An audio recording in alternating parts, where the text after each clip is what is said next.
This episode is supported by Little Saints. More than a non-alcoholic beverage, it's a mushroom-infused cocktail that elevates the soul. Use code TheMothers20 for 20% off at littlesaints.com. That's TheMothers20 for 20% off at littlesaints.com. Now, enjoy the episode. Hi, everyone. I'm Sarah Brown, co-host of The Mothers, where we talk to industry leaders and industry makers who are also somehow raising the next generation. Please take a minute to subscribe and review wherever you're listening and give us a follow on Instagram at The Mothers Pod for bonus karma points. We must feed the algorithm, so thank you. But anyways, today we have a treat for you. Nicky Bandera. Nicky is the founder of Project Paulie, an organization that connects brands, nonprofit organizations, and consumers, us, through viral, funky retail products, most famously a beanie hat with a tomato on it, tailored to represent the organizations involved. For example, Sweetgreens recently partnered with Project Paulie to raise funds for the One by One project. Project Paulie was in the middle, getting anyone to care. Project Paulie made Sweetgreen colored beanies for purchase, a percentage of which went to the foundation, and the hats themselves were eye-catching out in the world and became the beginning of the conversation between consumers and nonprofits. I guess you could say Project Paulie makes connection and community and giving back feel, well, a little trendy. And maybe even cool, which is exactly what Nicky does. She is the ultimate connector, making everyone in her presence feel like $1,000,000 and also feel like we should all be a little bit better at helping each other, or to the Project Paulie slogan, feeding each other. And that is a longer story, involving Nicky deciding to cook lasagnas out of her house in the pandemic to help feed her neighbors, which ballooned into sending more than 2,000 lasagnas to people in need. Those lasagnas and the cult following is what grew into Project Paulie, and why those famous beanies feature a beloved, intriguing tomato. As you'll hear in this conversation, this deeply held belief in giving back, helping others, serving others, has always been in Nicky's bones. But it became a calling and an imperative once she had her daughter, Frances. Because then, Nicky wanted to show her that a girl could do anything, become anything, and that she deserved to walk into any room she wanted to. This discussion is wide-ranging and passionate, and I have to say, very Boston, with an exception. Nicky's open-hearted generosity is something that Boston, and I can say this as a Bostonian, is not necessarily known for. It often takes us a while to let someone in, so to speak, who's not a blood relation. And I'm really deeply grateful to Nicky for showing us what opening doors for others without expecting anything in return looks like. So please enjoy this spirited, empowering, and irreverent conversation with someone who is very much all of those things. Nicky Bandera.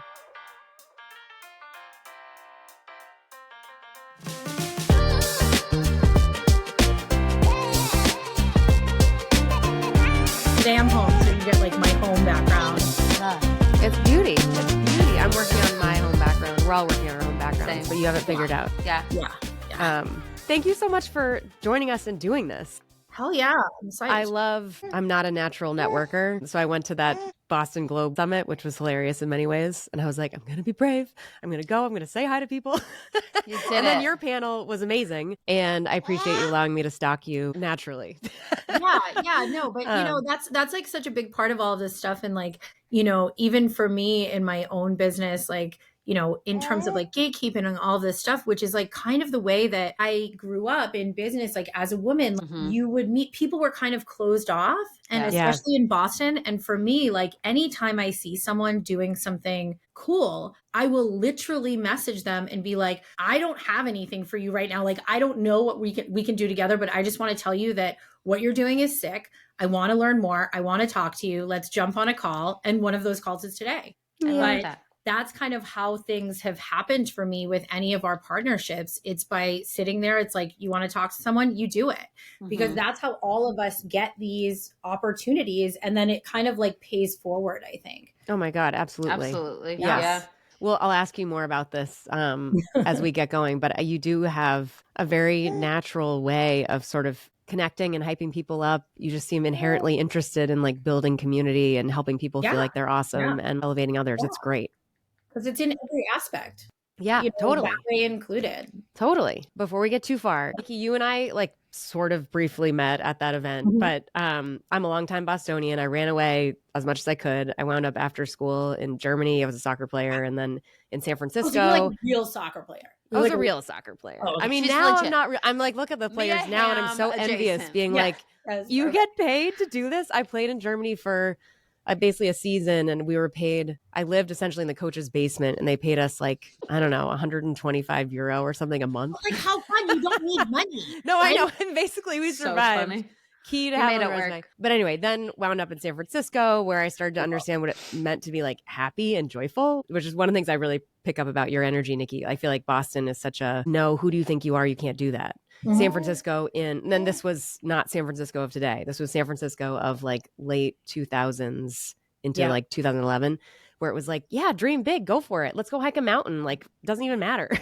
And then moved back to Boston. My husband is also from Boston. Both grew up in Newton, and And you met there? we met there. Wow. Yes, Funny. a very full circle life. Yes, We Boston bar, like watching a Sox game. Yeah, well, we actually did. We met in the Buccaneer. It was a Pat's bar. Yeah, classic. We shut down the bar. We were the last ones there. Love. Then we went to see a IRL, Vince Vaughn the movie. last generation of IRL. Totally. But yeah, then we came back to Boston. He's the oldest of 6 kids, and like heavy gravitational pull to pull us back here. No, thank you. Oh, I know. Once I started having kids, I mean, at first I was like, that's amusing. And then once I had kids, I was like, how the fuck do you do 6 of them? No, I'm not going to do this, right? Yeah. So then, and by that time I started working at Google, and I was ultimately at Google for like 12 years, had 3 kids while I was there. And then along the way, we moved out to the suburbs. Never, ever, ever wanted to live in Newton, but here we are. And Turns now out. we like it. But V was our very first nanny for our first kid, Yeah. and was immediately like love at first sight. I actually feel like she has some of your energy signed up too. for this kind of job, huh?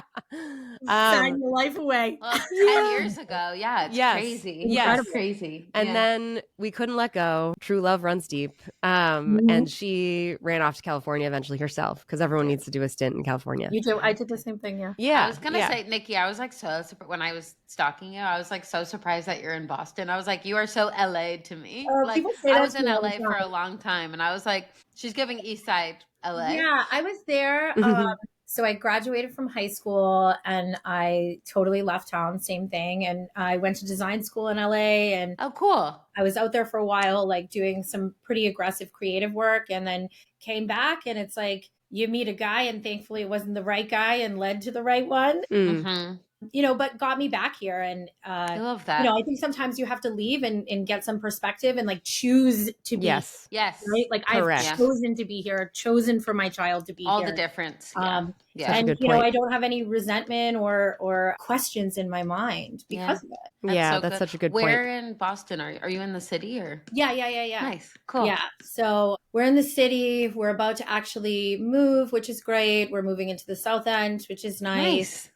Yeah.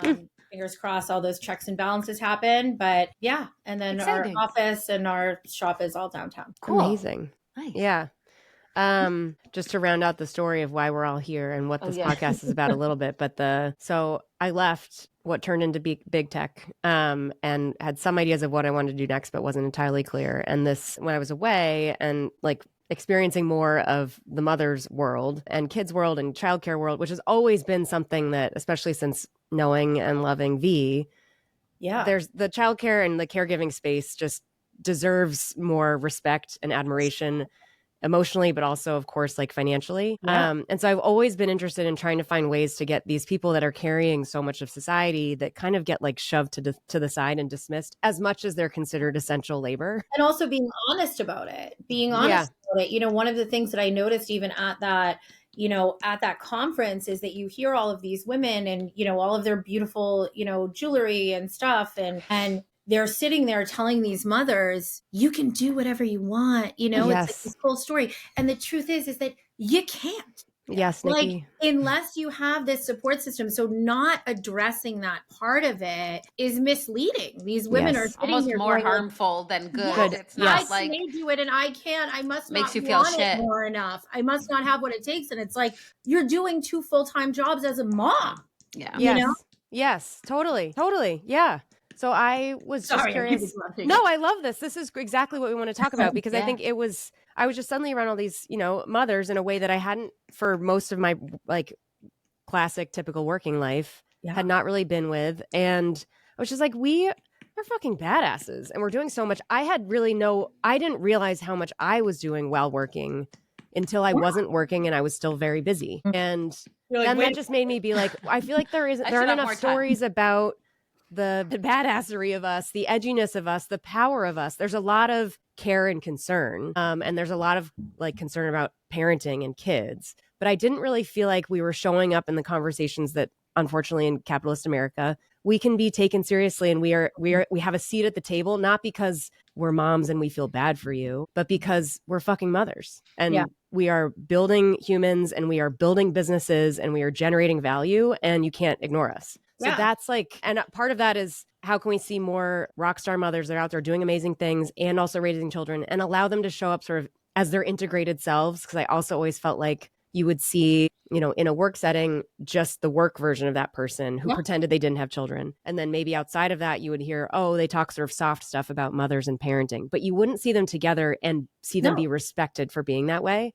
And it's anyways, like that's my diatribe. The exposure of the invisible labor. Yes, right? Nikki. Yes. So this invisible labor that we have that even you're just kind of like doing it. Right. Yes. And you don't even acknowledge that you're doing it. It's like you're emptying the dish, whatever it is that your job, that's whatever you do. Like you're getting the clothes. You have to buy your kid clothes every 6 months because they're falling out of them and you have to do something with the clothes, whatever it is. Yes. We don't have those conversations because we don't realize it ourselves. So it's like taking a tally of all of that and kind of bringing some clarity or some transparency into this invisible labor instead of carrying it. Yes. 100%. Losing your mind and asking to be locked up in McLean's to have a vacation. Yes, totally. Amazing. Well, I feel like we've already gotten started in so many ways. V has so much more to say too, but she also now has a baby of her own. Yeah. Who often is sitting on her lap. He is. He's breastfeeding. We are Velcro attached to each other. He only contact naps. So I know. V's child and I have similar attachment issues to V. If I could be sitting on V's lap right now, breastfeeding. I'd be like a baby. Maybe hopefully not breastfeeding. But he usually have some boundaries. We feed each other, Nikki. It's not weird. It's not weird. He usually sleeps, but if you hear a peep, then that's what's going on. Peep away. Are you kidding? Yeah, totally. Okay, so we like to kick things off by asking our prolific guests to share how they tell the story of themselves and how they tell the story of how they get to, for you, the Nikki of today, running a variety of businesses. I hear you're maybe starting a podcast, but like I'm curious, how do you think of the story of how you arrived at where you are today? Yeah. So, I mean, I guess like I was always kind of like a creative kid and, kind of followed that creativity and had always kind of like, ended up in really great opportunities. But when I came back here, it's like my parents and everybody, it's like, but you have to get a real job, right? Yeah. And so you're from the Boston area, just to clarify, is that right? Originally. Okay. And so I ended up getting a job doing like pretty amazing brand work, like marketing specifically for spirits brands. And I was launching brands. So I'd have these really great jobs that would kind of have like a creative get off. Right. So it was like, okay, this isn't exactly what I want to be doing, but like there's these little things and everyone hates their job. No one's doing what they want to be doing, which is another thing that I think that you see, especially growing up here or like just in the way that I did. It's like I wasn't exposed to people doing what I was capable of doing or what I wanted to be doing, right? I wasn't exposed to it. So I think that you think that it's like much further from you or harder to attain than it is. So I'm kind of going into it and, met Billy and we had Frances and throughout that process, it was kind of like having Frances like made everything click for me. Yeah. I kind of always say that like, I mean, I'm pretty like I have pretty good confidence and I truly believe that like the reason that I was born was so that this kid could be here, like most certainly. And what she has done for me and like my own clarity and focus and like like the things that I care about is the example that I set for her, and that she can do whatever she wants. And it's my job to expose her to that so that she knows through example that any dream that she has is attainable. And a large part of that has been, you know, throughout my career prior to Project Paulie, I would always rope in a charity element, actually pretty much throughout my life. I mean, the first article that I was ever included in, I was probably Fran's age. I was probably 8 years old. And I was feeding people at a soup kitchen. I had gotten all of my class to kind of go down there, and it was a place called Father Bill's Place, and we were feeding people, and they were interviewing me about this. You know, then when I was in booze, we were raising money. I was on tour with the women's breast cancer fundraising event that we were doing with my spirits brand. So it was like having Frances kind of brought all of these things that I couldn't put together those pieces, you know, and it opened me up in a different way for these opportunities to happen. So, you know, pandemic hit. And that first week, I was scared. I was the breadwinner of my family at the time. And I was really concerned. And, you know, I kind of looked at this little kid at the time, and it was like, what would I want to show her here? And to refocus my brain on my own stuff, it was like, let's just start cooking on something that I can do. And no, I am not a chef. You know, I can make 3 things, but I knew that there was a need, and I wanted to show her that in times of trouble, if you have the ability to do something, then that is your job. And then that like it is part of our life and our job to be involved in the community that we live within, and that, you know, you're really close. Every person is really close to needing the same, you know? So we started cooking, and she was right there with me, you know, like mixing as a 3-year-old, like, you know, mixing all the cheese and doing the stuff. And we started, you know, we had made a video, and it said, you know, I had my friend, I said, will you just make it super Italian and just tell people we're going to feed them if they need it? And he made one, and it was Paulie from Goodfellas slicing the garlic with a razor. And I called it Project Paulie as a joke. And I thought we were going to feed 20 families. And I was like, oh, this will be great. I'll do this with my daughter. And we ended up feeding 3,500 families that first round. And incredible. You know, I had drawn a tomato and put it on the bag. And throughout that process was totally thinking the whole time, like I was constantly talking to these founders, right, of organizations that were here that I had never heard of. And I'm like, shit, man, I'm pretty involved. I've never heard of that. And I feel like everyone around me wants the same thing. And they're like looking to give themselves meaning or to do something, right? So how do I raise awareness for these organizations, raise funds for them? And you know, we decided to take the tomato, or I don't know why I'm talking about we at this point, I guess, because everyone thought I was insane. You and Frances. At this point. Yeah, me and Frances. And I put the tomato on a hat, and we started assigning colors to the hats. And, you know, right away I was like, holy shit, like this is it. Like I'm listening. And I knew immediately. I had quit my job. I was working for a tequila company. I quit my job, and I was like, this tomato, it's so genius. Like every person is going to walk by this and be like, what the hell is this? And it's an opportunity to be able to have a conversation about those organizations. It's a tool to get you there. This is not it's not just about fundraising and then it's done. It's actually like a vehicle and a roadmap that people, you know, to our surprise at first, and kind of one of the things I'm most proud of, it starts their relationships with the organizations. It's not just, you know, this throwaway thing. And of course, that's led into much more. And we've done we did the first Ocean Spray ever merch collaboration. We're obviously working with Sweet Green right now. We're doing many, many more big things to come. Yeah, we saw a list of brands supporting LA's recovery. I saw you listed there. We did that as well. It's really incredible. It's been wild.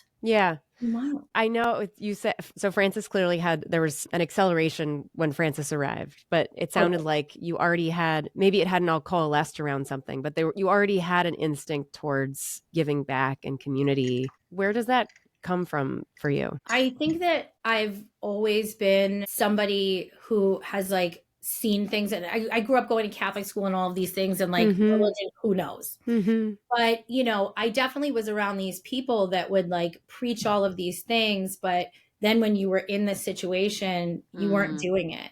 I definitely was a kid that grew up with some pretty tough love but also grew up in a very privileged way. And when I've needed things or people around me have needed it, it's like, well, figure it out. I mean, I'll never forget, like our entire pricing structure, everything changed, of course, during COVID. And I didn't lose my job, but everything changed. I was about to re-sign this contract and everything got cut in half. And, my husband was actually working for my parents at their store and it was seasonal. And it was like, we had no money. We had this little kid. And I remember calling my mother and saying, I need you to help me. Like, I don't know how I'm going to pay the rent. Like your granddaughter's living here. And she said, well, you better figure it the fuck out. And I was like, well, I don't want to be that way. I don't want to be that way in anything. And obviously that's an example. That's a personal example. But, there were so many things along the way that you see people hurting or you see people not speaking out. I mean, other article when I was in Boost prior to Me Too, there's articles with me, speaking out against chefs and things like that. And I would literally get death threats. I would get death threats. I was pregnant and afraid, thinking that someone was going to come attack me because I was speaking out. And, having Francis, it definitely taught me to or made me be unafraid and focus me in on what does matter and what is important and what does help you look at yourself in the mirror. And that's service. That's service, that's speaking up, that's being a voice if yours is louder than others. And I genuinely believe it to be our job as human beings. And I think a lot of people don't do it because there's not enough examples of success within that. Yeah. And I definitely want to be that. And, in terms of companies, our structure, I'm a profitable company. I'm not a charity. Yeah. And because I never, I like Gucci shoes and I never wanted anyone looking at me like I'm a friggin' mega church being like, right. You're wearing these Gucci shoes and you have this clarity. To me, it was like, let's set up this different structure. Let's be an example to other companies and go, you can do this and you should be doing this. Yes. You should be doing this. And people respond well to this and they want to see this. Yes.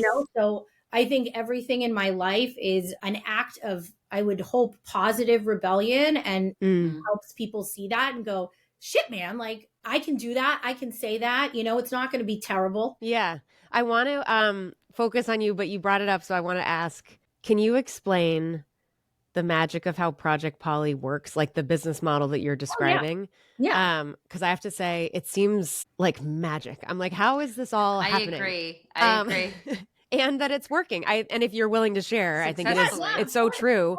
People are like, this, how do we make this a profitable company? Yeah. Yeah. I mean, I kind of always tell people when we are having those conversations about hey, you have this idea, there's a couple things with this. It's one, I believe that when you have an idea, that it came to you for a reason and it's supposed to be alive and you need to do it.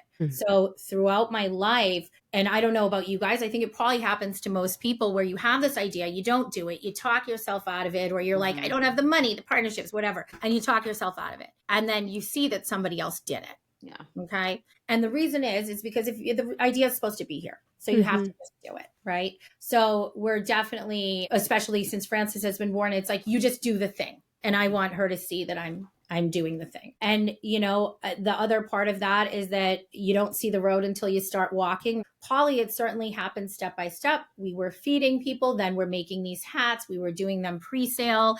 We've never gotten funding of any kind. We're completely self-funded. I will say though, my husband and I have funded the company. Yeah.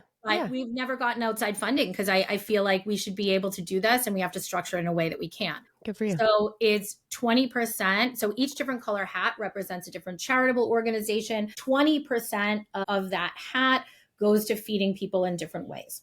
So one of the main things that I decided prior to us even making anything, that if I was going to raise funds for people domestically, how could I extort people overseas? It didn't make sense to me, right? Or how do I not pay my own employees enough? Especially when you put it that way. Oh my gosh, yes. Shop can't make my shit. You know, it doesn't make sense. The entire thing needs to make sense. So our focus as a business has always been okay, we're doing the right thing. We're making things correctly. We're taking care of our employees, that we work with.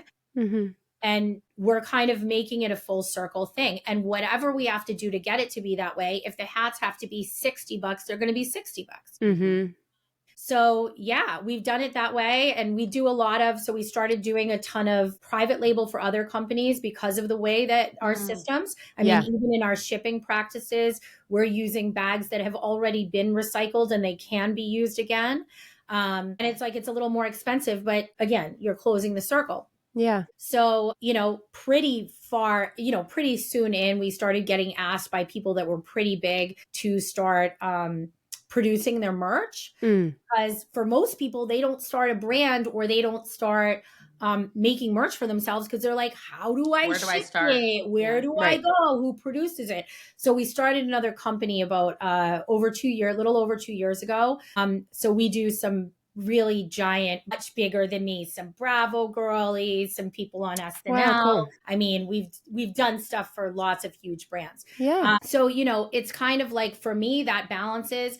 Paulie, while we're profitable, everything that comes in on my end goes back in. And that's just because I'm sick and I never feel like it's ever enough. Like if I have the ability to do more, I will. And I want to make sure that the people that work for me are really happy and that they want to stay there and that they have a good quality life. Whether you be the person that's tagging, for us, like putting the tags on, or you're working in the shop every day, or you're shipping, like they don't want to leave, I don't think. Yeah. So that's really cool. But it's, our focus has always been on our community. And I think that that's benefited us and led us to a situation that is really successful and has proven to be. So I think that, the advice would be, I guess, in terms of starting anything, or the story about how I'm successful, has been not having the focus be money, having the focus be this wonderful project, and also like doing it in a really creative way that makes everybody look at everything I'm doing and go, what the hell is this? And ask questions. Like everything we do kind of causes a question and like a conversation. So, beautiful. Thank you for sharing. Everyone can do exactly what I do. Exactly. Yes. Do it. And I tell now everyone, you can be the Mel Robbins of startups. Yes. So how, this obviously is a lot. You're doing a lot of things, and you have a small child who, keeps getting bigger. But how do you, I think there's logistically, how does it all work? But I also am very curious about just like the emotional capacity. Like how is your cup not empty all the time? And how do you have space for Francis? I mean, I'm so instant gratification. Like I'm the type of person that like, you get in these slumps and I kind of like need these good things. And that's kind of caused me, like, probably you see so much at Paulie because of that, or like with Francis, because it's like we all struggle. But, I think that these projects that we work on, whether it's as simple as like, a hygiene drive and being able to do that. Like, I hate when people say shit like this. It's like, I'm so grateful. Like, no, I'm not great. I mean, I am grateful, but it's taken a lot of work, but I know what does it for me and what gets me through. And it's kind of those things, these like small acts of service, but it is difficult for me to disconnect. And that's probably my biggest, weakness, and what my husband would tell you, like, it's incredibly hard. Like how many emails do we get from school? And she goes to this beautiful school and they're really communicative. Guess what? Like I didn't read the whole email and I forgot that it was the day that you had to wear green. And like, it was my GD job. Yeah. And that shit sucks. It sucks. I don't think that you can do it all. I don't think that anyone can. I think that no matter what, like one of the pieces is not getting what it should. Like your friggin' sink is filled with dishes. There were things that didn't happen on your list at work. Like your husband's looking for something that you have no energy for, whatever. Your kid needs you to pay attention to the homework that literally you don't understand. Makes no sense. No friggin' math. Who decided this shit? Truly. I don't know if there's that you can do it all. I don't know if work-life balance exists. I feel fortunate that I don't have to be somewhere from this time to this time and I make my own schedule, but is it worse if I'm on the phone till 9:00 every night? I don't know, man. Yeah. Do you feel like that fluctuates? Like there's times where you're choosing family or Francis or like a school activity versus like, and how do you make those choices to say like, okay, this deserves my energy right now? I think that the answer is, and kind of the way that I evaluate everything is, what am I going to regret more? Right. So in everything, am I going to regret not doing this or doing this? Am I going to regret trying or, never trying and failing or never trying? Mm-hmm. And in terms of my family, I think I've always sat there and been like, okay, am I going to regret being at this kid's school play or changing this meeting? And I'm always going to change the meeting. Because I know what my regrets would be. Like all of this could be gone tomorrow. What matters is my daughter and her seeing the way that I'm dealing with this. But I'm not, I'm a friggin' human being. Like it's definitely the day-to-day stuff is tougher for me. Like last night, like tax stuff and all of this, and I'm in it. And, I needed to be in that moment. And it stunk that it was, 7:00 at night. Yeah. But on a Sunday. He has her dad that's there. We didn't have her dad that was there. And I said that during the panel. Like it's different for me because I'm not a single parent and Bill works from home and he's very present. Like Paulie wouldn't exist without Bill being present. Yeah. I think the cool thing too, in those moments where you are choosing the sacrifice to say like, I need to work on this work thing right now, is that she gets to see that of like, but look what I'm doing. So the sacrifice, it's the sacrifice of the time and the energy you're spending together. Then it's like, and there is a moment for her to see the responsibility, right? Yes. Like your mom does have responsibilities. Like I can't play pretend and, I'm there I drive her to school every day, but I don't pick her up. I can't pretend like I don't have a job and, I drop everything because I don't think that that's healthy either. But that being said, any big moment that her mother will be there no matter what. How do you decide that it's worth it? Like in these times where it's just, it's so much, I mean, maybe there's an alternative. I don't even know, but how do you decide that, how do you convince yourself that it's worth doing? I think that it is all those things that it's like, what am I going to regret? Like when I step away from this, is this opportunity going to leave me if I don't take this meeting? And usually the answer is no, especially I'm in the business that I'm in where I kind of do this like weird ass thing. Like, like what do I even do, guys? Like, I don't even know what I Not entirely sure. You make magic. It's, and I think part of that comes from confidence, as we kind of like 6 years ago when we started this, I think that it was very much like, oh my gosh, I have to be there and I don't have any autonomy. And it's like, someone wants to work with me. So I'm just jumping at it. Whereas now I kind of sit there and go, holy shit, no one knows what the hell that they're doing. I'm totally valuable. I totally deserve this. I've totally earned this. And if I'm saying to somebody, I can't do this right now, then like, if they don't respect that, a part of it. Yeah. But I got to be honest with you, probably more often than not, we cancel these meetings and people are like, sick. Because they're also, half dressed for the podcast. And they're like, I'm going to drink another coffee. And I've never been upset about a meeting getting canceled. No. Wait, so tell me more about, you kind of said it, but I wanted to see if there was anything deeper or any more specifics in it I love that you brought it up before I even asked, but often we think about, okay, kids take away from work. They take away from what you'd rather be doing in some ways, but it sounds very much like Frances really helped you become who you want to be. And what is that about and in what ways? And does that like evolve over time? I never even thought about, like, I could never picture myself like in a wedding dress. I could never really picture myself like trying to have a child. Like I always thought of it like, if I meet somebody that I want to do this with, then I'll do it. Like it was never, and Frances showed up and it was unexpected. And from minute one, I was just like, wow, this kid is supposed to be here. You know, like I just knew it. And it has always been like, she has been my reason. Like she has been the wind in my sails that keeps the boat going. Like, I don't know where I would be, like what I would be doing. And I feel more creative, more focused. And it's because it is literally the reason that I was born was to be able to have the gift of showing this kid all of the things that I didn't see. I can bring her to her first Celtics game and she's on the court and they're like talking about her mom.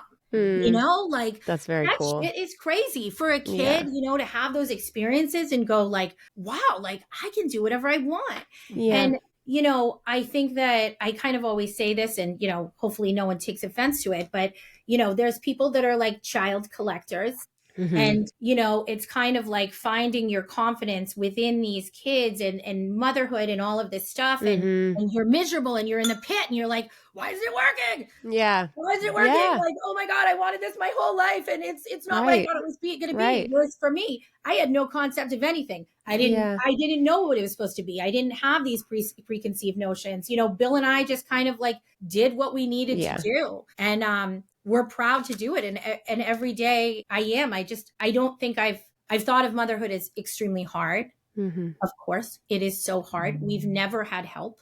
Yeah.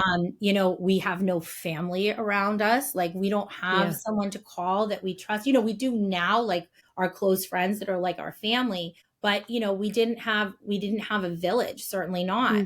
And I still throughout the entire time, it's like, wow, man, like I feel lucky. I feel fulfilled by her. Yeah. Yeah. Where do you feel like the relationship that you have with her, like, does it mirror any relationships that you've had with other people? Or is this like totally self-created of just like, it actually fills in the gaps where you didn't have it? Or like, how does this? I think it fills in the gaps where I didn't have it. You know, I think that it's tough for anyone. Like I grew up in definitely an old school family and come from a long generation of incredibly tough women, specifically on other women. And it was really hard. And I knew how hard it was for me. And because that's kind of ingrained for us, trust me, like I still find myself being like, you have to wear this. You know what I mean? Like you have to wear this. And, like, this is the way that it needs to be. And you need to look and all of this stuff. And I catch myself and it's like, holy shit, like I'm doing this and I need to like reel it in, take it back. And Billy is really good about kind of catching that stuff too. But usually throughout this process, it's like, I've been given pretty good examples of what didn't work for me. And I just don't want to do that. Breaking that generational I don't want to do trauma. it.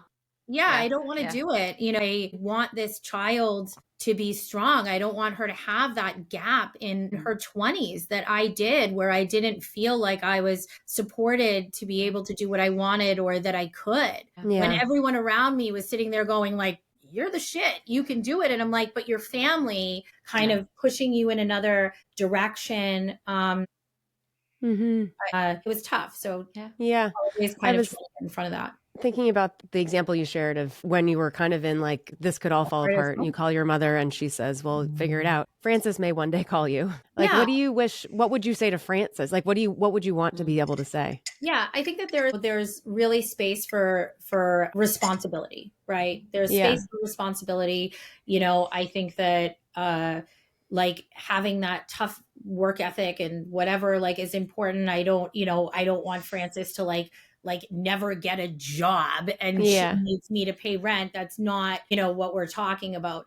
But in times of trouble, like there will not need to be one explanation of anything. Like when the world is on fire and there's a pandemic, quite like literally, you can bet your ass that question probably wouldn't have to be asked. And I think always feeling, I want her to always feel like she's supported. Of course, that there's expectations, and those expectations from us are that I want you, like we have kind of a saying here that like we feed what grows, we don't feed what doesn't.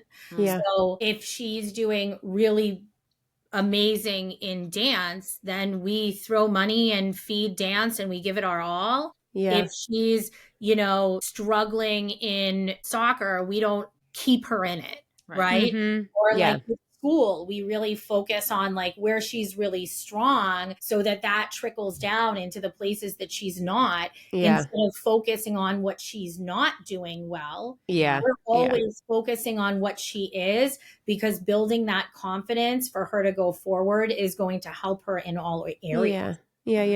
My house was the opposite. So I feel like that's such a beautiful shift in mindset. Like I think that a lot of our parents' generations, like I grew up in a household where my mom's motto was buck up. And it's just there's a lot of beautiful things to that of just like, get over it, like keep going, you got this, whatever. But this tough love mentality could be so detrimental and harmful. And I feel like a lot of us are doing this like triage work to be like what you said, like serving the things that aren't, working and not focusing on what isn't. It's so much more positive and I think so much more beneficial. Obviously, conversations are really important. I definitely grew up in a house where like, I can tell you that having a child, experiencing breakups, experiencing moves. I don't think that these people ever ask me, how are you? Yeah. Yeah. Like, are you okay? No time for the feelings. Yeah. Yeah. And they don't, I remember my mom telling me, like, I would come home from school and something would be happening and I would be like, oh, you know, I want to tell you about these things. And I'd start telling a story and she would say, I don't need to know everything. Yeah. And I would be like, what? Why not? Like, my child, I'm like, tell me everything. Yeah. Like, who's talking to who? What's going on? Like, does anyone have crushes? And, you know, if anything, she's like, Mom, like, leave me alone. Stop. You know?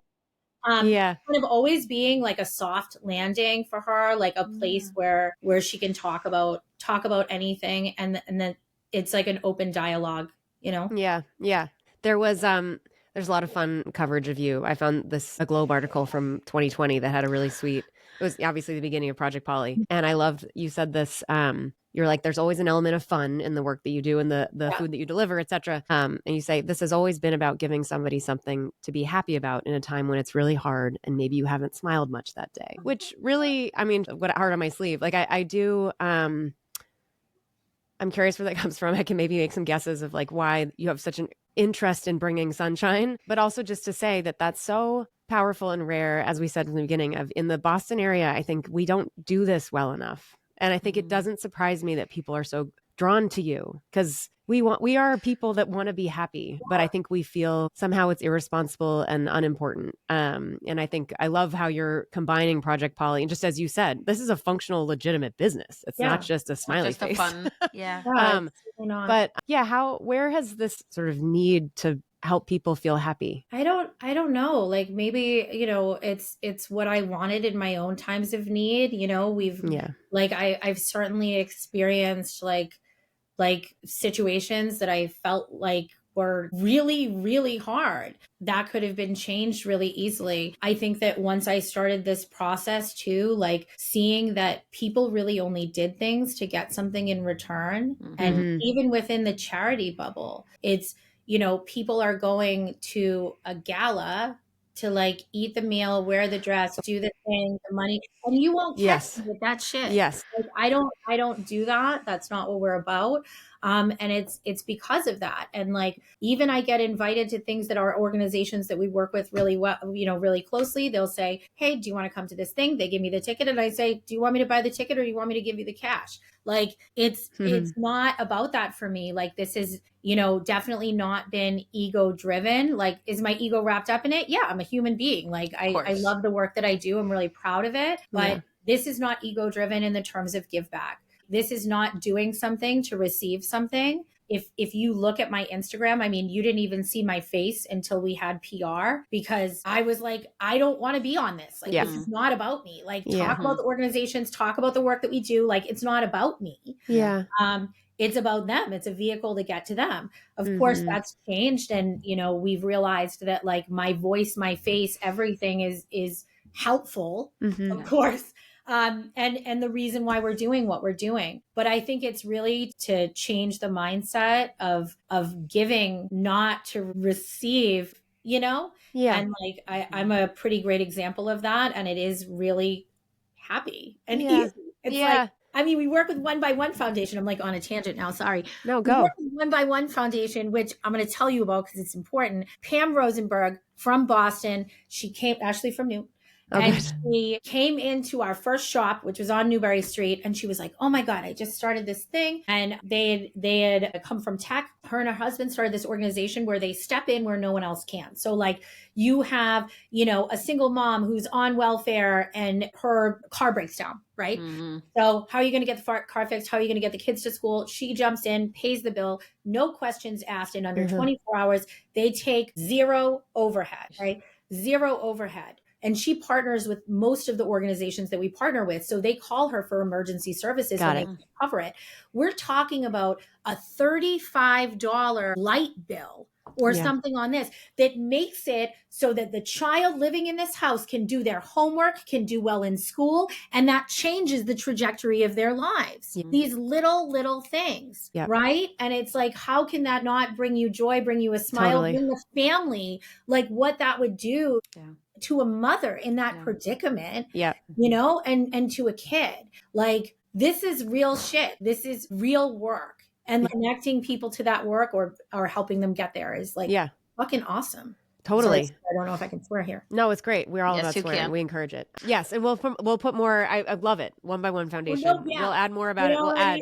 Go to the gala support them. Like, I'm not saying don't do that. I'm just saying I don't do it. Yeah. I was curious. Also, you when we first started, you were like, let's not pretend that we don't have help, or people who are saying like, go and you can have it all, but like kind of hiding how it's the possible because you have tons of resources and you can hire a lot of people, etc. You alluded a little bit to like, there were some dicey times where you're like, I don't know whether it's a question of what you can afford or a question of who's watching the kid, or like, how did you bootstrap it, duct tape it together? How did things fall apart? Like, if you could share some of that, I think it's really useful for people to know that it's not as easy as it looks at the end. Yeah. I mean, when we had Francis, I had gone back to my job and they were like, your job doesn't exist. Like, we didn't think you were going to be back. Like, you had a baby. And I was like, what? Wow. And so we moved to the Cape. We picked up our lives, and like, my parents have a business there, and Bill started working for my parents, and I started working somewhere down there, and I would work all night, like running a bar program. Right? Work all night. My daughter was 3 weeks old when I started.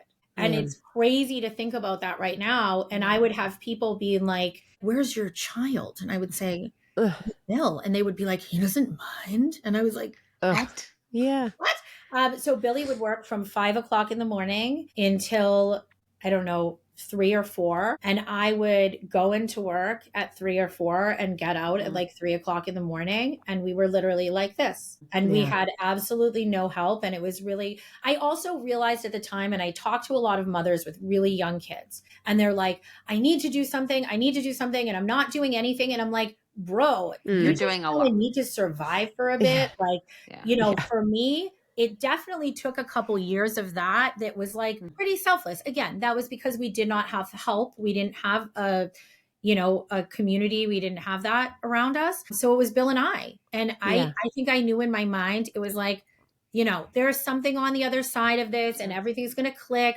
When everything is right, it will happen, and just kind of stay there. But I was never afraid that him and I could do it. Like, I wasn't afraid of us being able to care for Francis. I wasn't thinking about myself. I knew I was going to be okay. It was really about doing the work. And now, we have lots of people around us, and I've been lucky enough to have, lots of great college girls that have worked for me, that have served as like assistant, babysitter, nanny, go and get the groceries, do the stuff. There's all the apps that bring you stuff. But truly, my community is Billy. And even still, I mean, his shifts, he's a trader. He literally works from 3 o'clock in the morning until noontime. So I drive her to school. I go to work. He picks her up from school, does the activities, and you do what you have to do. But we're fortunate to be able to have those schedules. And like, if we worked at the bank, you know what I mean? Right. Like, we're working at the bank. I don't know. Like, her school's expensive. Like camp is $1,000 a week for shit. Totally. It's insane. If you're in a city camp, it's $500. Yes. I don't know how anyone does this. To be able to work, it's not possible. I know. I recently read, I was helping with a book launch it's called 4 Mothers, number 4 Mothers. And it's this journalist who follows 4 women across different countries in the first year of life. It's a wonderful book written by someone conveniently from Newton, Abigail Leonard. They follow someone in Japan, Finland, Kenya, and the US. And obviously the US looks like shit. But what came through, Finland has outrageous public services. Like, almost, it's not easy to have a kid, but they kind of do in small ways hold things. Even when you have those supports, I think everyone should read the book anyway. But I was so amazed by the resilience that, in this case, mothers, I think parents in many ways, but mothers in particular, just, they really, to what your mother said to you, which is not what she should have said, but we find a way. And it's like, despite it all, we find a way, which is almost why we're not getting the help that we need, because we do find a way. But it is really incredible. I know V's going through it now. Like, we're all in different phases of where it's really hard. Like, how the fuck are we going to do this? It's incredible and not known enough. Yeah, I think that, as I kind of think back, like, one of the things that Bill and I kind of did, again, I think it's because it's different, and I didn't have this preconceived notion of motherhood. And I I think that there's a lot of people that are like, okay, I'm reading the books and like, the sleep training and the breastfeeding. I came into it. I was like, okay, let's try this. That's not working. You're not eating. I don't give a shit. I'm not doing it. You have to be fed. I didn't have this whole like pressure on myself because of this thing I had built. Yeah. And then the other thing that we did was like, the sleep training and all the stuff. I'm like, look, we're in the shit. If my kid feels safe sleeping in bed with me, with us, with whatever, we're going to do that. Yeah. Everyone's sleeping. And guess what? She's not still sleeping in my bed at 8. It all works out when it's supposed to. But I think that like a lot of mothers, especially when you're first in it, most of that mental battle is the people around you telling you that you have to do something some way. And your own shit being like, I have to sleep train. I have to get home. I have to feed at this hour. I have to do whatever. When you can just kind of, I mean, it's not chill. I'm not going to say it's chill. You both know it's chill. But my kid needs to eat. My kid needs to sleep. Why do I have to listen to any of these rules? The person that knows the best is going to be my instinct, right? Yeah. It's listening to your instinct. Yeah. Yeah, absolutely. Yeah.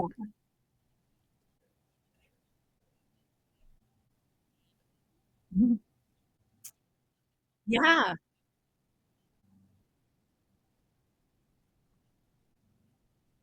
Yeah. Yeah. Your child is happy. Your child is happy. Your child is happy.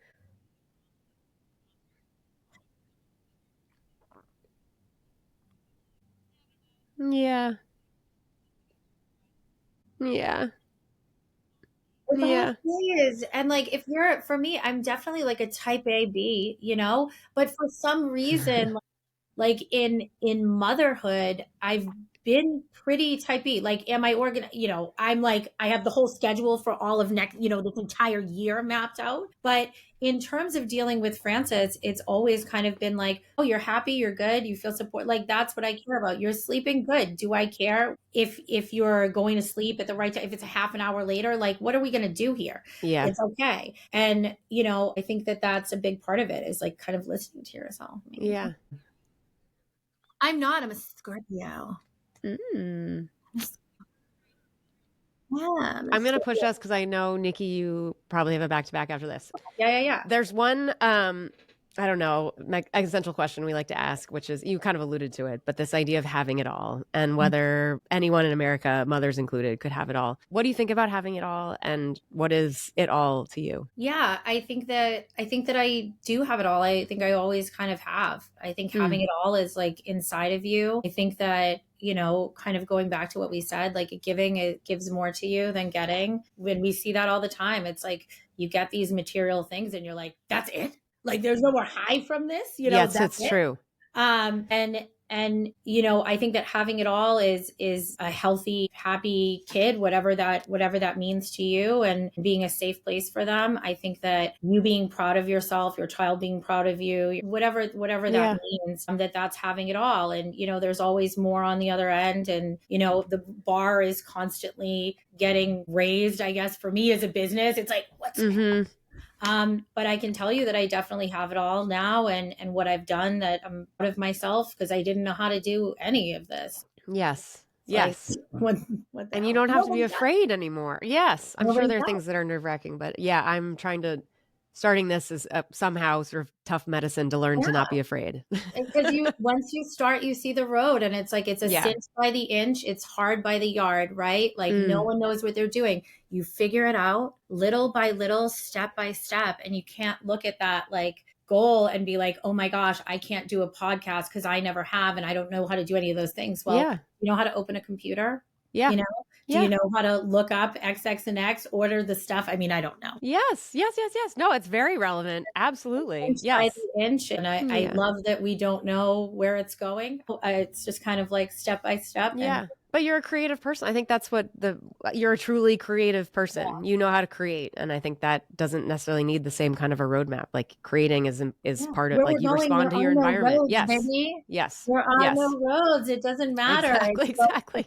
It's about fulfillment and example, and hopefully having people along the way sit there and go, I'm going to do that too. Yeah. And rip it off. And I hope that they do, or take the leap, whatever it is. And, if you have the support system, just start walking on the road. The idea is there for a reason. Yes. Okay, we have these sort of rapid fire closing questions, if you could indulge us. If you could go back and tell your new mom self one thing, what would it be? That it's going to be okay. Like, I think, in those moments, like it's going to be okay. Like, listen to yourself, keep listening to yourself. Yeah. It'll be okay. Is there something or a theme of things that you could have, if you could have had it along this sort of journey to motherhood thus far, that would have made it a little bit easier? Yeah, I think that, like, if I was more vocal, I kind of talked a little bit about, and for most new mothers, like, all of this invisible labor, all of this stuff that we don't realize, and you're just kind of in it, and you're in the hamster wheel, right? Like, you don't even have the words. Like, I couldn't reach out. I didn't know who to talk to. None of my friends had kids at the time. And I think that if I had, like, and I didn't feel like the moms in the mom group, like I wasn't this, whatever. But I think that if I had like created more of a community for myself, or felt comfortable talking, or like time for myself, like I said, I started work when she was 3 weeks old. I didn't have a choice in That's that. incredible. Like, I had to work. Yeah. And I don't think I processed any of that. And even still, like, I think about pandemic, and like I cry when I think about it, because I can't believe the work that we did. And it's like nuts to think about that we were at 5 a.m. all night long, making lasagnas and sending out hundreds a day out of my house. Yeah. That I never really, since Francis has been born, like, taken time to just like be with myself as a mom, like just a mom. And for most of us, we don't have that luxury. That's a luxury to be able to do. And so I guess my hope now is kind of making up for what I didn't do, or what I wasn't privileged enough to be able to do then. And it would be like prioritizing these summers that we have, that we only have, friggin' 18 summers, or however many I have left. Yes. That I'm prioritizing that, and kind of blocking out the rest to spend just with her. Yeah. Good for you. That's so hard. And Francis is lucky, but yeah. It takes money. It takes money, but also takes, and it's a directional goal. It doesn't mean it's perfect and we never shall work and life overlap. You know what I mean? But I think it's really cool that that's important to you. Yeah. It's the goals, and sitting with your partner or your pod, whatever it is, and going, like, what are our goals together? And for us, those goals are those like real things goals, Yeah. Yes. And it's time spending, and it's travel, and it's your health, and yes, it is. Keeping us mentally good, hopefully. Okay, last question. One day Francis might listen to this, or maybe she's listening live. Is there anything you'd like to say to her? Well, I hope she's not listening live at school, but you never know. Whenever this comes out, maybe she'll listen right away. Yeah, I mean, I guess that, I love her so much, and it's truly all for her, everything that I do, like waking up and doing all of this stuff, like it's for her. It's for her to be able to do whatever she wants in this life. And not even question that that's something that's abnormal. Yes. Like how all of us did, for her to walk in every room like she's supposed to be there, and with her head held high. Yeah. Nick, you're such a strong kid. Good for you. Thank you you have such heart and love for everything that you're doing. And I love, there's like a Boston, I'm going to do it against all odds too thing. You make us look good. Thank you for, you're doing Boston well, like, right. It's great. Yeah. Thank you so much for taking the time to be here in the middle of all of this. And thank you for building everything you're building in the way that you're building it. I love truly seeing happiness in Boston and seeing it grow, and seeing you be generous and make things feel cool. Like, Boston is desperate for this. We just don't know how to do it. And I'm so glad. Goes back to the gatekeeping, man. There's lots of kids that are killing it. And you know what? We don't see them, because in the magazines, it's about who's spending the money to advertise. I have, an inbox filled with artists that are doing such amazing things that we don't see. So again, you'll see more of that from us. Yeah. And however we can be helpful, we're still growing, but however we can help shine lights on things, like, that's really the point. It's nice. Like, we're an enabler. So whatever we can enable with you, we would love to. That's amazing. Oh my God, I didn't even put on my hat, guys. Are you kidding me? I know. Look, I brought a tomato too. It's the real one. Great hat. But no, thank you so much for having me on, and I'm so happy to meet you. And like, every single thing that we do, it's a crossroads, and I'm happy that we talked, and I'm looking forward to see what can happen between the three of us, and I'm sure that there's plenty of things. Oh my God, so much. Well, thank you. Thank you guys. Have the best day.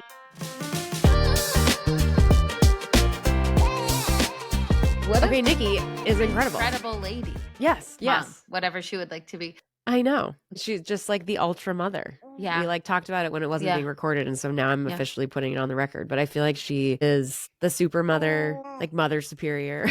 Mother to her daughter and mother to everyone around her. Exactly. Mother She's Teresa. like mothering Boston. She's the Mother Teresa of our generation. Nicky. Casually. No, it really is incredible. Yeah. That appeals to her former Catholic schoolgirl self. Yeah, exactly. You're welcome. Yeah. No, I just really, I said this many, many times, but I feel like Boston wants to be fun and open and cool and relaxed. And I think for some reason we're just all so uptight, and it takes people out of nowhere just feeling like brave. Because I feel like Boston's so caught up in like, I don't know, some other version of success and what life's supposed to be like. But we really ultimately want to be happy and have fun. Like that's the human desire. Yeah. So I appreciate that she's bringing both meaning and also joy in the way that she does her work. Yeah. Very cool. I feel like a lot of what she said, I don't know if I want to be like Nicky or if I think I am. I think I am. But a lot of her like approach to stuff, it resonates with me, where there's this expectation of what we think motherhood should be, and the sleep training and this and that, whatever. And she's just kind of like, that doesn't work for me. I'm not going to like fit that mold. And so I'm going to do what I'm going to do, and it'll work out how it's supposed to work out. Yeah. And I just really appreciate that like approach and just like unapologetic Nicky-ness, where it's just like, this is what I'm going to do, and it's going to be great. Yeah. And she does it so well. And like, it seemingly is just working out for her and her like network and the village that she's created for herself. Yeah, she like knows everyone. Yes, it is kind of like that when Betsy Riley was saying this about swell stuff and building community. Talk about like just going over and sitting on the couch. Like she's like, I'll just make lasagna for everybody in the middle of the pandemic. Well, I have a 3-year-old. And like, look what it's worked out to be. Exactly. And the idea doing that, and then it actually does come back to you, even though it's a fine line, because the trickiness of like, you want it to be authentically not about you or getting anything back. There's also, which is, I think that is about true. That. Yes. She's like, I also like my Gucci shoes. So like, okay. Right. And it's totally. like, there's room and space for any and all of it. That's right. It doesn't have to be an either or. Like, that's true. I do think women sort of this isn't even the right word, but like women, females, these kind of do good industries, there's some expectation that like it has to be absolutely pure. Yeah. And it's like, but we can also run a business that's profitable and also like does some nice things on the sides, and that's okay. Yeah. I like that she just kind of plows ahead and is like, she has the heart that wants to make it good, and so it will be. And also, I don't know, there's sort of like she's not apologizing for what she's trying to do. I love it. Yeah. Wait, there was the other thing that I was going to say. The other thing was how she immediately, without being asked about it, was talking about how essentially what she does professionally and how everything that has happened for her she's like, it wouldn't have happened without having a kid. And that the introduction of Francis into the world was like this galvanizing, clarifying experience. That it wasn't the thing that like took her out of something. It was the catalyst towards something. Yes, exactly. Yeah. I thought like, that was we need more amazing. Of those stories. Like it all, so much sense. I'm also interested over time.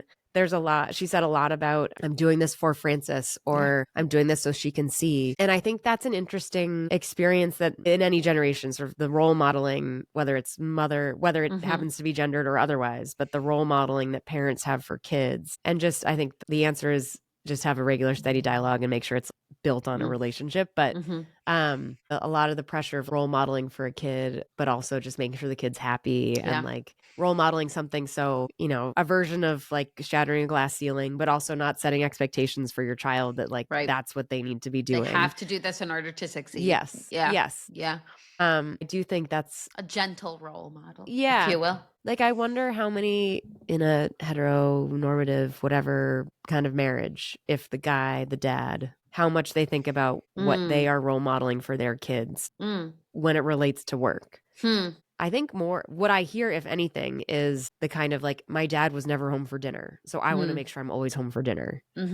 Whereas I feel like what we're hearing on like the mother side is like, I want to show my kids that they can have meaningful work and also be home, or that they can fulfill their dreams and be a great parent, like whatever. Yeah.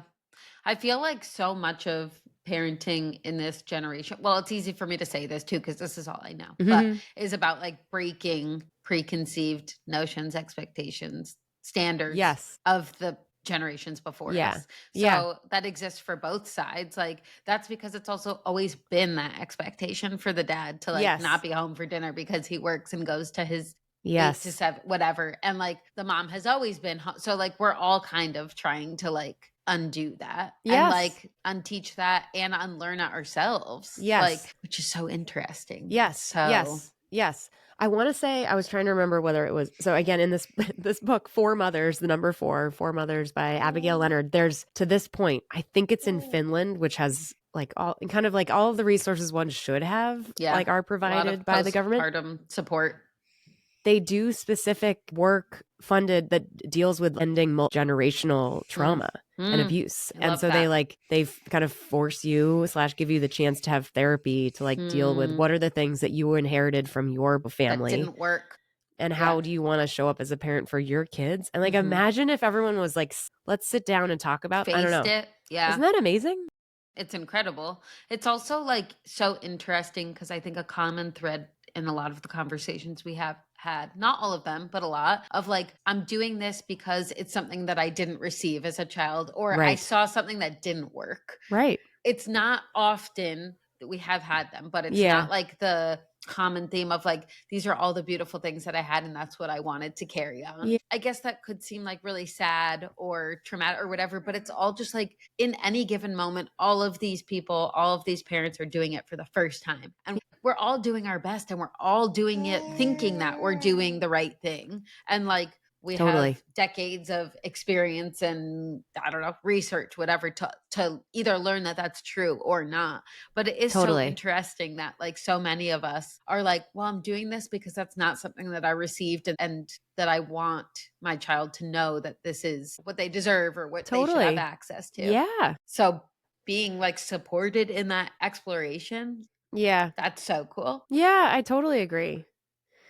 Man. Okay. Let's think about joyfulness for the week. I'm also just, Nikki's so cool. I know. I want it to work. I know. Everyone get your business involved with Project Paulie. Okay. My joyfulness actually is easy. People can probably hear the nasalness in my voice. And I really do apologize that you've been on this. You're on a cold journey with me. I sound like shit. This is actually me feeling better than I felt in a week. You look great. Thank you so much. Yeah. For all the people that are watching us in video, all 2 of you. Thank you for looking at me. Okay, my joyfulness is I am borderline well enough that I might do some form of exercise. For myself. Maybe a walk. In the sunshine. Yes, a walk, no weighted vest. I might go for a run. I might see. There is like a borderline moment where like pushing too hard. I feel like running sometimes, this is made up. There is no science to this. But sometimes the doing of it, if there's like a mental feeling of getting it out of your system. Yeah, whatever. Are we working to undo this? So it's going to make me feel good. It's also going to make my brain feel good. Okay. I do think there's like mental, physical, whatever the connection is, whatever the scientific term is, I think that's real. So if I can be well enough to go on some version of a run, that might make me believe that I'm getting better and I'm feeling well. I love that for you. So I'm going to find my fucking joy by going on a run and not dying. Get it, girl? Okay, where's your joy? My joy is I was thinking about it this morning. I was like, oh, where's my joy going to be? And then something happened and then I was like, that's my joy. Where I was choosing to like accept and giggle at like the ridiculousness of things. So my dad's coming in for the week. And so I was just like, okay, I need to like clean up and vacuum, whatever. And I put our son in his like playpen, which just understandably, he's like, why would I want to be in here if I could like have free reign? Yeah. So I was vacuuming and then I think I like scared him because it was really loud. So I was like, whatever, I'll just hold you while I vacuum. So I was holding him. And then I was trying to get under our table and I just was like slowly doing like a back bend. And then I sat on the floor with the vacuum and was vacuuming, like sitting. And I was like, this is ridiculous. And then I was like, this is hilarious. And I was like, this is joyful. Like he was like, what's happening, and laughing. And I was like, this is, and I was like, this is my spark of joy. Like it could have been one of those moments where I was like, oh my God. Like, but I was just like, this is stupid. Like comedic. Yeah. Absolutely. So that's my joy. It's just like choosing to laugh at these like ridiculous, like this is hard. And also just like, whatever. It's not that serious. Let go. Like, yeah. Yes. Let go and laugh. Vacuum while you sit. Yes. No, wait. Yeah. Vacuum while you sit. Sit while you vacuum. Vacuum while you sit. Yeah. Don't vacuum while you sit. Sit while you vacuum. But vacuum. We didn't really get a lot of sleep this weekend. I'm not thinking. Oh, you're a hero. Thank you for sparking my joy all the time, V. Love you. I appreciate you. Thanks for sparking my joy. All right, everyone out there, you're crushing it. Go bring joy to others and yourself. Be your Nicky. Be the Nicky of your community. Be the Nicky. Yes. What a gosh. So cool. Love what a spark. Good job, Nicky. All right, everyone. We love you. Bye. See you later. Okay, bye.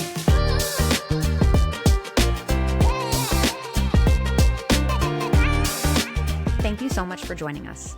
Please remember to like and subscribe so you don't miss an episode and we can reach even more rock stars like you. The Mothers is a production of Backline Media, shining a light on those who carry the team.